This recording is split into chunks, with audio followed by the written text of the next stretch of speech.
ছেলে তুমি এত এত বুঝো, তুমি পরে মারতো। যে নেতায় তার জনগণের সমালোচনা সহ্য করতে পারে না সে কিদাব নেতা।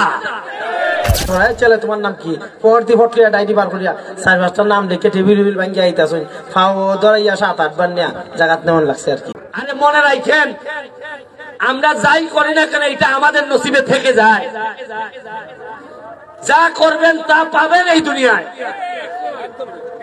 এটা আমি না, কেউ আপনাদের বাঁচাইতে পারবে না। আমার কর্ম যদি খারাপ হয়, আমার 4 গ্রাম কেন মাধবপুর সকল চুনাঘাটের মানুষ মিলে আমার বাঁচাইতে পারবেন না।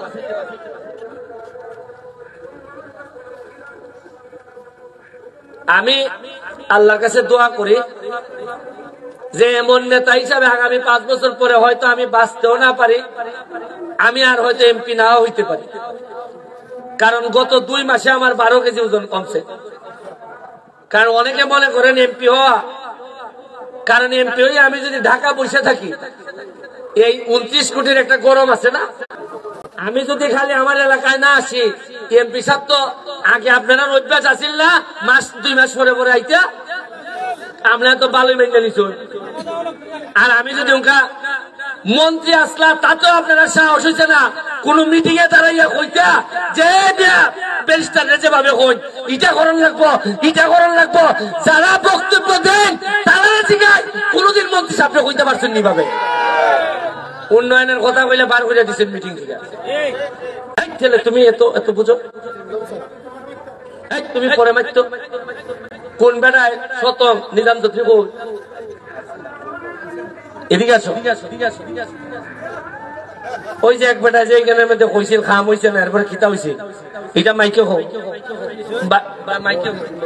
আমরা এখানে এক লোক বক্তব্য দিতে আছে 1 মিনিট দেওয়ার পরে কইছে যে মাননীয় এমপি মহোদয়, আমরা এখানে উন্নয়ন কম হয়েছে, এখন বুটের তো সময় আইছে, ঠিক উন্নয়নটা একটু করা। ছেলে তোমার নাম কি? পরতি ফটলিয়া ডাইরি বার করিয়া 4-5টার নাম লিখে টেবিল ভাঙ্গিয়া আইতাছুন, ফাও ধরাইয়া 7-8 বার নেয়া জায়গাত নেমন লাগছে আর কি।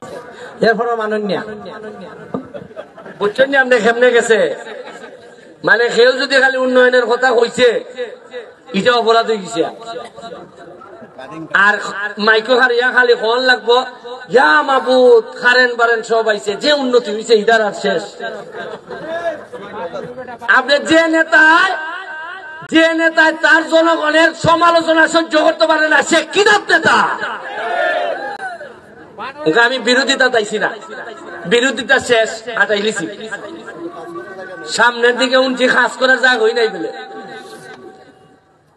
আপনারা একটা রাস্তা দেখেন শান্তি মতে যাওয়া যায়,